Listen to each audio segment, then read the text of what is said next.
On the LarryInFishers.com podcast, I'm very honored to have two excellent reporters from the Indianapolis Star. They both cover education, Arika Herron and MJ Slaby. So ladies, thank you very much for taking time out of what I know is a very busy reporting day for both of you. Every day, I'm sure, is a busy reporting day. Thank you very much for being here. Thanks for having us. I'm so excited. Yes, we're excited. Happy to be here. And I would like to start this off with Arika. You know, Arika, as a reporter, even a volunteer reporter like I am, you have to pay attention to Twitter for better or worse. And I found out on Twitter yesterday that you teach a journalism class, and your colleague Ryan Martin was a guest speaker in your class. And then after doing that, he opined that your accent was not professorial enough. I believe the technical term he used was it wasn't highfalutin enough. No, just normal. So that's my point. I hope, Arika, you have not changed your speech pattern for this. No, I'll be normal today, I promise. No funny accents. So tell us a little bit about the class you teach. Yeah, it's a 200 level news writing and reporting class. So the focus is beat reporting. Each of the students is assigned a beat to cover for the semester. And we talk about the different kinds of beats that professional reporters cover, how you go about covering a beat, developing sources, finding story ideas, that kind of thing.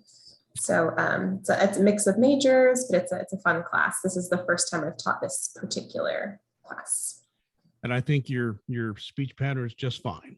Thank you. MJ, for many years, I've covered, as a volunteer reporter in my community, I have covered the HSC school board for about 10 years now. And for many, many years, the Star never sent a reporter. Now, Emma K. Feitz began coming to school board meetings a couple of years, I think a few years ago. And then when she left the paper, you have taken over for her. I'm just curious why the Star now has taken an interest in the northern suburban school districts in general and HSC in particular. Yeah, well, like you mentioned, so when I joined the Star, I was really just replacing Emma Kate. So I joined a Star that already had a North team. And so that's changed a little bit. We also recently lost Natalia, who was our Northern Things to Do reporter for a while. So for me, I joined a Star that always had that team, or that team was already established. But I think we just noticed that there's a lot of interest in the northern suburbs and a lot of readers. And I think, the popularity of our story shows that as well. I don't know, Arika, if you might have been there when the North team came together. I don't know if you have anything to add on that. No, the North team actually predates me as well. I think Emma Kate was hired a few months before I joined the Star. But my understanding was that the kind of Indy Star North project was really aimed at just serving a big audience that maybe they hadn't done a great job of serving before. There's a lot of readers there, a lot of subscribers in that area, and obviously, a lot of interest in what's happening. And as MJ said, we've really seen that pay off in the readership on those stories. Arika, let me ask you this. You had a story that published, I'll say published, posted, so because there are different dates that it's something maybe posted online compared to the print product, but I'll just say published or posted on October 18th. And it had to do with how many students are testing COVID positive in Indiana schools. And the numbers were quite surprising. Can you kind of tell us what your reporting showed there? Yes, it took me, you said October 18th. I was like, oh, that was weeks ago, Larry. I don't remember which story we're talking about here. Generally, I cannot remember exactly what happened in that one. We do those updates every week as the state dashboard updates, just to keep an eye on what's happening in our schools. But what we've seen is, we had a huge spike kind of at the beginning of this fall semester that peaked maybe 6 or 7 weeks ago at close to 7,000 student cases reported in a single week. And of course, that's without, hundreds of schools still participating in this dashboard. But I think the milestone that we just passed that maybe you're referencing is we actually have now reported more student cases already this school year. And we're maybe half or 2/3 through the fall semester than we did all of last school year total, which has been kind of shocking to see, but the cases have at least been trending downward the last few weeks. Let me bring MJ into this because I did a story the other day with the public health director for the city of Fishers, Monica Heltz, and we were anticipating that the vaccine would be approved for 5 to 11-year-olds, and now that has happened, and now the ball is beginning to roll. And she said a couple of different things as it affects Fishers. Of course, HSC school is a little more than Fishers, but it takes in all of Fishers. And she was telling me that, number one, the initial rollout of the vaccine will be sent out to the states, and then the states will allocate it, and Fishers doesn't know how much initial vaccine they're going to get, because these are different vials, different dosages. There'll be specific vaccine vials for the youngsters. Now, the second thing is, Ms. Heltz also told me that they're talking with the HSC schools about doing some kind of program for vaccinations, but apparently HSC has no interest in, how should I put this? They have no interest in giving out vaccinations during the school day, perhaps at special events and that kind of thing.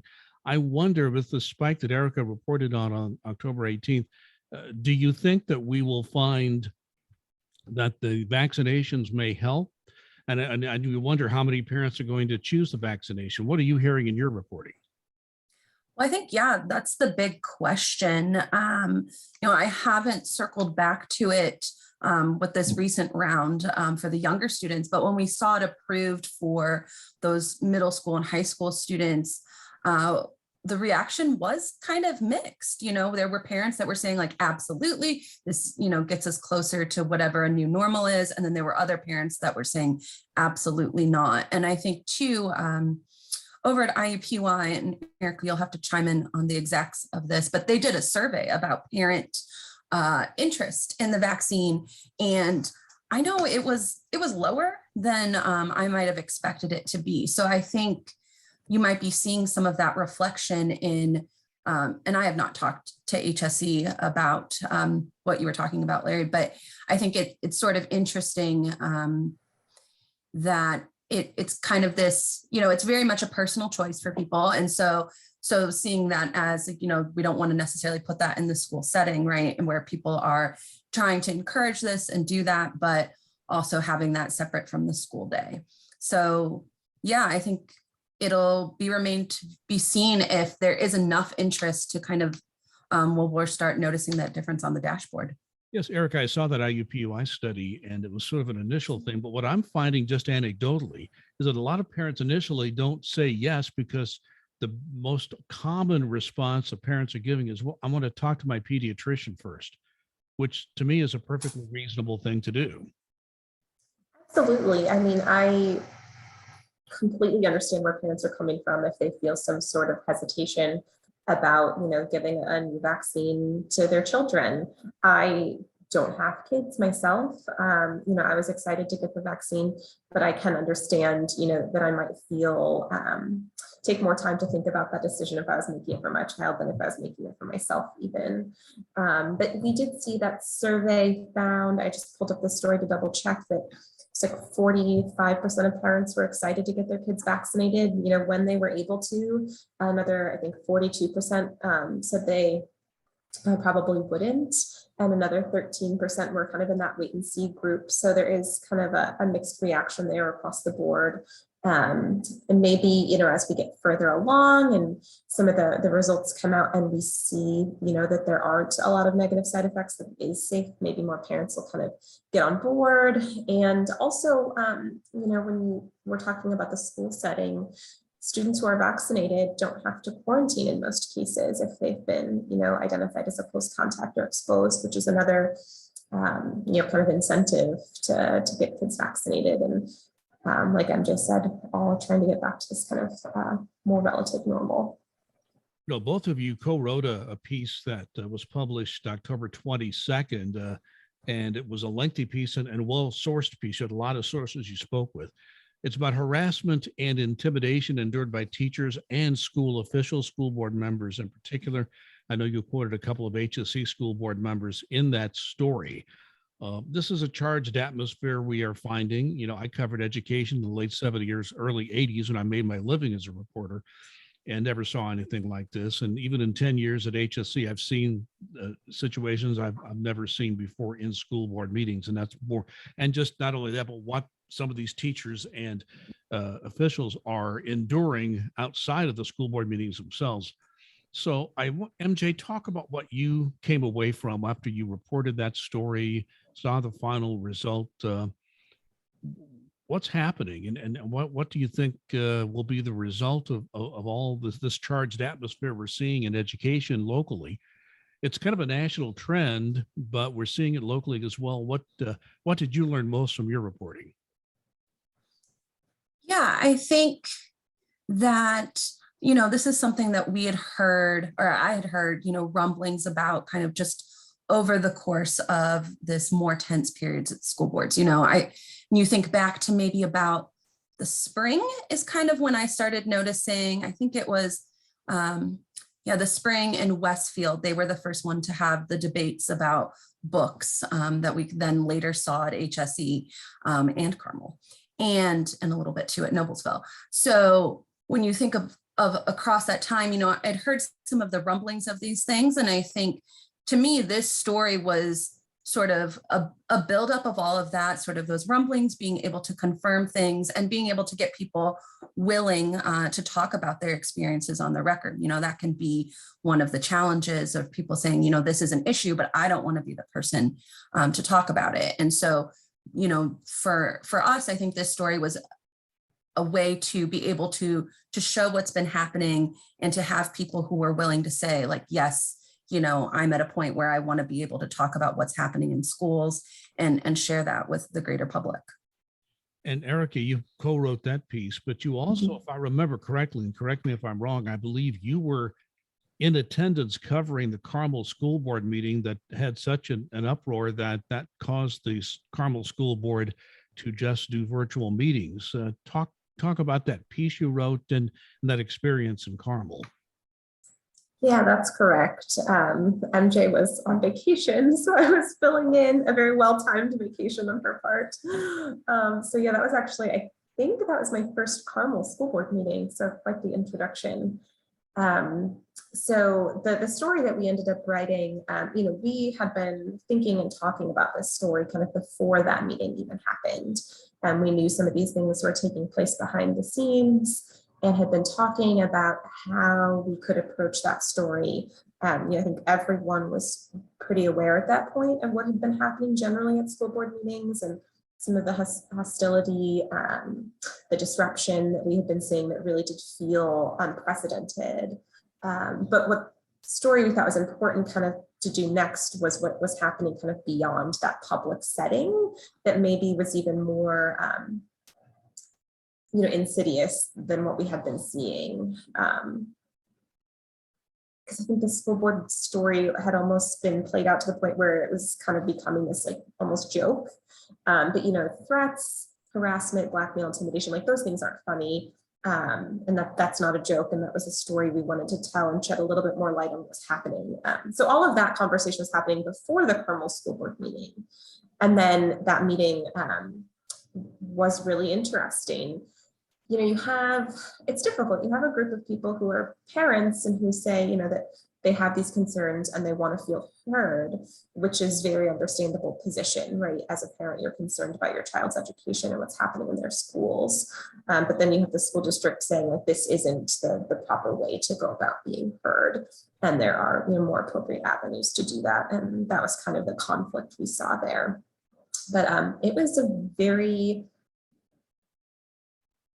animated group in the audience there.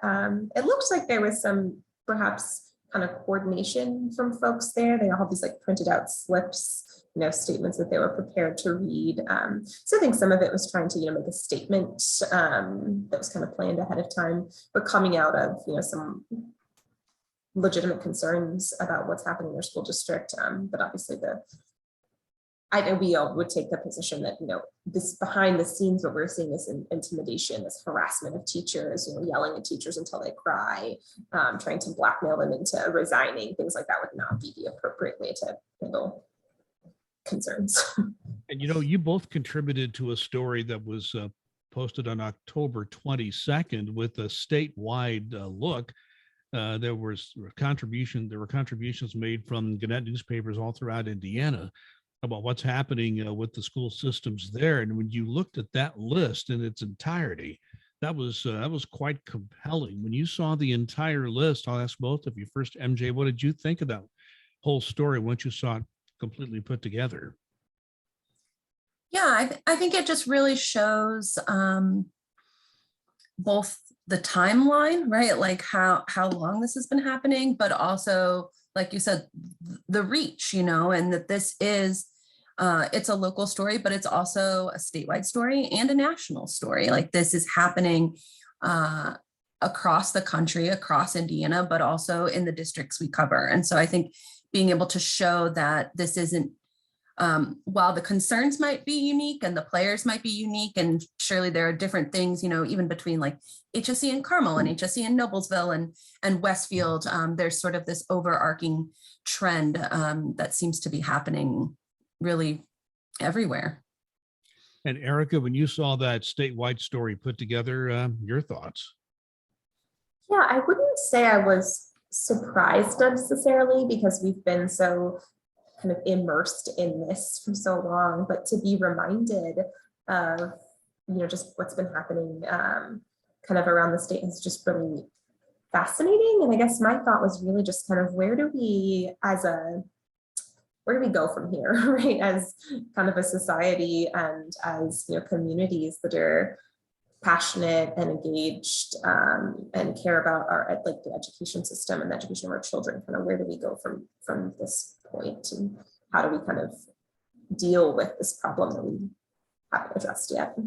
Speaking of where we go from here, MJ, I'll have you start on this because we have a school board election and many places around the state, but at HSE schools, we have an election. 4 of the 7 school board seats will be up for election next year in the fall election. These are the last year we had an at-large, we have to live in your township, but everybody votes on you. These will only be voted on within the 4 districts that are in the HSC schools. So we have, how many of the 4 incumbents will run for re-election? How many people will choose to run for school board in the next election? That's something I'm watching. Are you watching that too?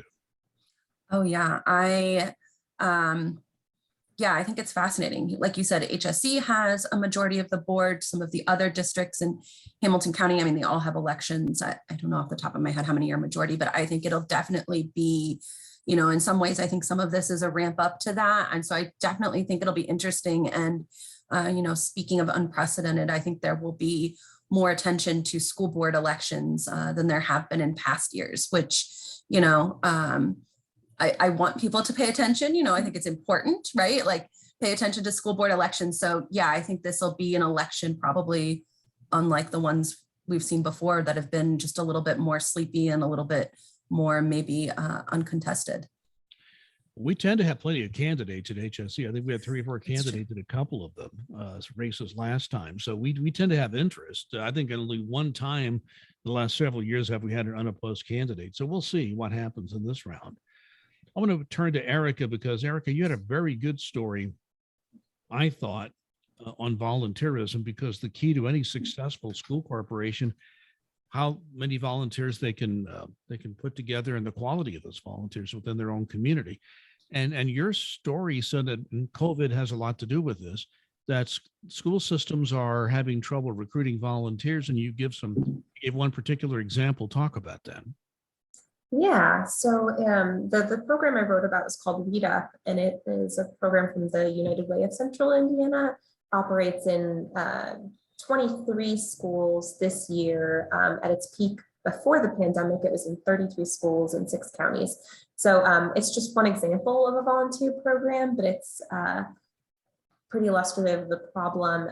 They had really robust volunteerism in this program. It's well established, they've been around for years. Kind of before the pandemic happened, schools closed. And then when they reopened last fall, most of them, almost all schools had a no visitors, no volunteer policy last year. They were trying to just limit, the number of people who were coming into their buildings to limit any, potential exposure to COVID or spread. So they didn't have that last year. And so restarting those programs has been a challenge this year.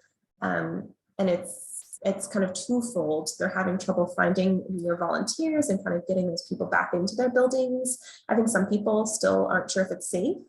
A lot of school volunteers are retirees, maybe retired teachers. Some older folks, don't feel safe necessarily, maybe going back into especially a school setting where a lot of kids are too young to be vaccinated or have been up until just recently. And then a lot of corporate volunteers are working from home now. So that's really changed the dynamic for those folks. But at the same time, they're having trouble finding volunteers.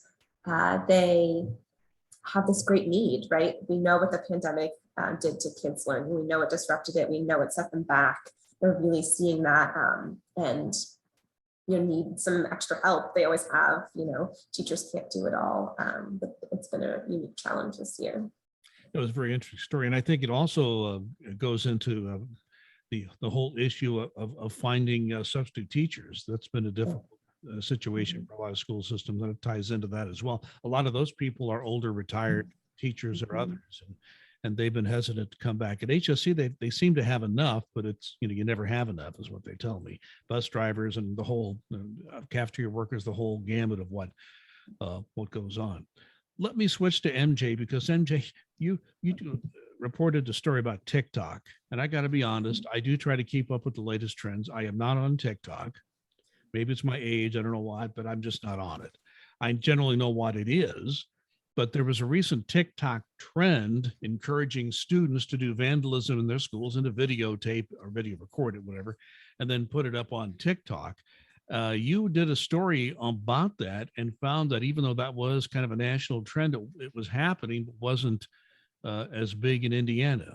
Tell us what you found.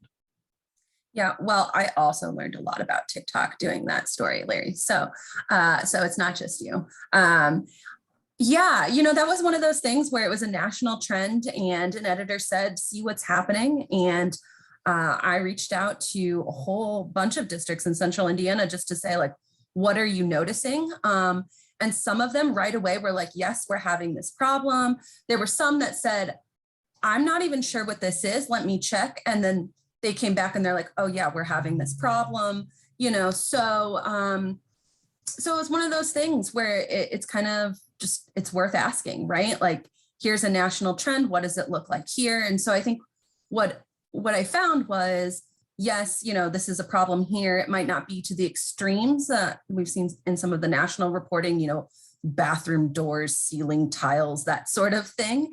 But it was happening locally. And I think we had the one school resource officer in Avon who even made his own TikToks encouraging students to not participate in the trend.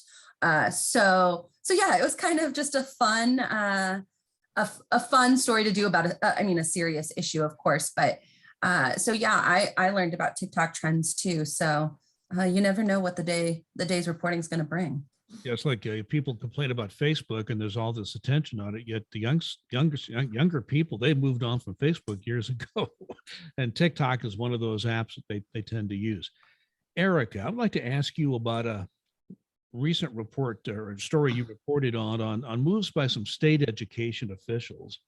And this is an effort to make changes in how schools are graded. Normally it's a test score. A lot of people criticize that one test score you should not be grading a building or a school system or just however you want to crunch the numbers. So the standardized tests, they say, doesn't tell you about the entire school system. And I read your story and I'm looking at some of the measurements that the state's looking at, and it seems to me this is going to be a heavy lift to get this done. Tell me what you learned from your reporting on that story.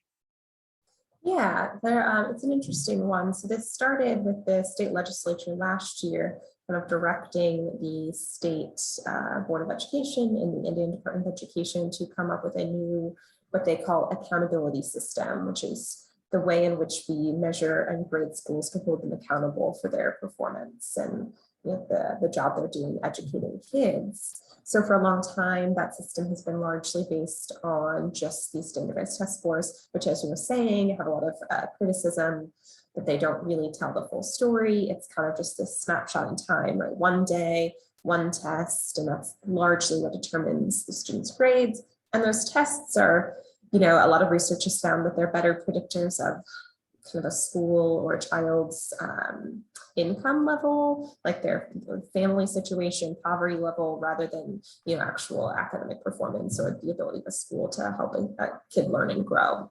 So the state's been looking for a new way to hold schools accountable and to tell a larger picture, a larger story. So we know that the test scores from our standardized test will probably still be part of that. It's just not going to be the whole picture anymore. And we don't know how large yet, because they're still in the process of kind of determining how they'll create the system, but they're looking at adding in other factors, such as like what kinds of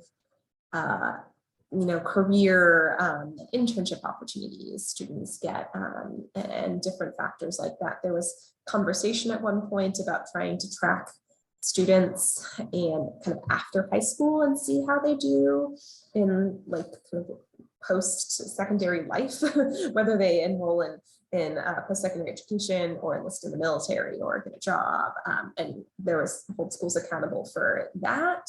There was some pushback from schools on how feasible that would be and how fair that would be. But yeah, they're looking at adding in like this whole host of new factors, and it should be really interesting. I think these conversations are always fraught because you're never going to make everyone happy. But we are, really moving into an era where test scores will not be the only factor, which I think at the end of the day will be good for kids in schools. So do you think the final decision on this will come from the legislature or from the state school officials, the permanent staff, the superintendent of education? Any indication from your reporting as to how this will go? I'm assuming the legislature will want to say in this. The State Board of Education, it's kind of in their hands at this point. So they have determined now the framework, these kind of 5 pillars that they'll be using. And the next steps are to figure out how they measure those things, kind of what factors will go into each of those pillars. But no, it's in the State Board's hands now. Yeah, that's something that anybody in education or with the child in the education system should pay attention to. Let me go back to MJ. I have been reporting for way before COVID about the teacher shortage, and everybody I spoke with, even at HSE schools, which has less of an issue recruiting teachers than other school systems, told me that their pool was getting shorter and smaller way before COVID was ever an issue. Students in the education schools, based on the numbers I'm seeing, and I'd like to know what you've seen on this, they're turning their back on a teaching degree these days. There are a lot of reasons people say, I'm not going to get into that. In your discussions with your sources, I'm sure you talk about this on and off with the number of school systems that you cover. What have you learned, if anything, about a teacher shortage in Indiana, which sort of ties into this pressure that teachers have had lately with COVID, and some, at least anecdotal evidence of some are just leaving the profession altogether? I'd kind of like to get your take as to what you've been hearing on this teacher shortage issue. Yeah, I think I've been, so I haven't really gone into this, but I think it's a lot of the same, right? I mean, if you want to go back to the story we were just talking about what's going on behind the scenes with teachers feeling intimidated and harassed, a lot of it's kind of this just snowball, right? Of feeling, when the pandemic started, teachers were lauded as heroes. And then there was teachers feeling, okay, we have to teach in person, we have to teach virtually, sometimes at the same time. There's all the added stipulations about masks and distancing and all of that. And that's changing. We've seen that change a lot since the pandemic started. So there's that. And then there's also these other issues related to diversity or social emotional learning, right? And so I think what I'm hearing is, yes, a lot of teachers are feeling just kind of this snowball of all these added pressures. And so that's making leaders concerned, what can they do to retain their teachers and to make sure that teachers want to get into this profession. So I know it's something too, when you think about Arika's reporting in the legislature too, when we talk about teacher pay, right? It feels like a million years ago, but what was it?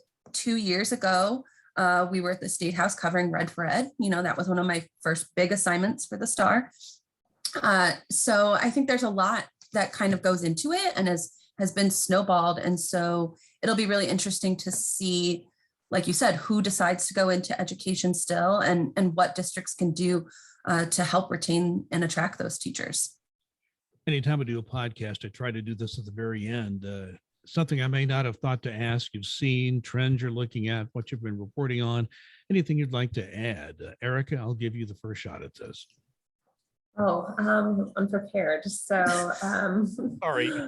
No, that's okay. I'm getting ready, trying to look at what's coming up in this next legislative session. So I'm trying to figure out what issues are going to be top of mind there, what legislation might be coming that's going to impact our schools. So we're expecting, I'm just taking a look at what's been happening in states around us that have a different legislative schedule to see maybe if we'll see some of those same bills. So we've seen some of this like CRT and curriculum legislation happening around the country. So I'm wondering if we'll see some of that coming at the State House. So those are the things I'm looking at right now.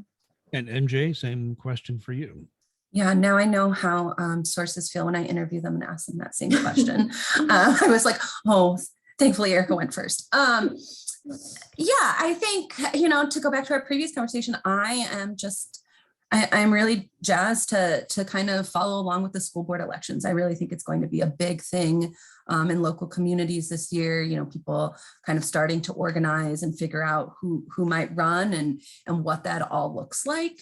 And, to our earlier conversation, kind of figuring out where do we go from here as we have these tensions at school boards and these tensions between the community and the schools, and how does that get resolved? What potential solutions are on the table? So I think it's just continuing to report out this story that has been, taken up most of the year, to be honest, right? I mean, we go back all the way to March. So I think it's kind of continuing that. And I feel like the school board elections are another piece in that. Well, I've written about this many times, and I'll say it again right here. You should always subscribe to your local media. And the Indianapolis Star makes it very easy. If you're a new subscriber, you can start your subscription for $1 a month, and how many months depends on what special is involved. In 3 and 6 months, you can just have $1 a month and sample it. I think you'll want to you will want to subscribe, because the Star is doing such good work in covering the schools in a much more intense way, especially in places like Fishers, than they have in past. I can say that from experience. Over the last 10 years, there is a new emphasis in covering Fishers, and it's good to see from my point of view. And Arika and MJ, thank you so much for taking time out of your day today. Really enjoyed talking with you. Thanks for having us, Larry. And if anyone is a new subscriber, they should sign up for our newsletter too, Study Hall. That's a weekly education newsletter that MJ and I write. And I read it every week. I think I read it every week, and I think it's worthy of you doing it as well. Thank you again, ladies, and great podcast. Thanks so much, Larry.